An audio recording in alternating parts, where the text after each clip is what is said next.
ప్రకాశం జిల్లా రాచర్ల గ్రామ సమీపంలోని కస్తూరిబా గాంధీ విద్యాలయం వద్ద ఆదివారం చోరీకి గురైన ఆటోను గుర్తించి చోరీ చేసిన వ్యక్తిని రాచర్ల పోలీసులు అదుపులోకి తీసుకున్నారు. రాచర్ల ఎస్ఐ కోటేశ్వరరావు మీడియాకు కేసు వివరాలను వెల్లడించారు. కంబం మండలానికి చెందిన ఓ వ్యక్తి తన కూతురు కస్తూరిబా గాంధీ విద్యాలయంలో చదువుతుండగా ఆమెను చూసేందుకు తన ఆటోతో వచ్చాడు. ఆటోను బయట ఉంచి పాఠశాలలోకి వెళ్లి తిరిగి బయటకు వచ్చి చూసేసరికి ఆటో కనిపించలేదు.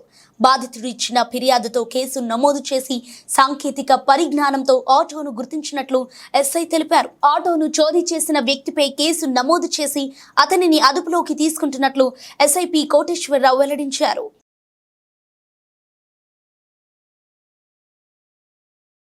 రాచర్ల పోలీస్ వారికి ఖమ్మం మండలానికి చెందిన రవిశేఖర్ అనే వ్యక్తి తన ఆటో పోయిందని చెప్పి ఒక ఫిర్యాదు ఇవ్వడం అనేది జరిగినది.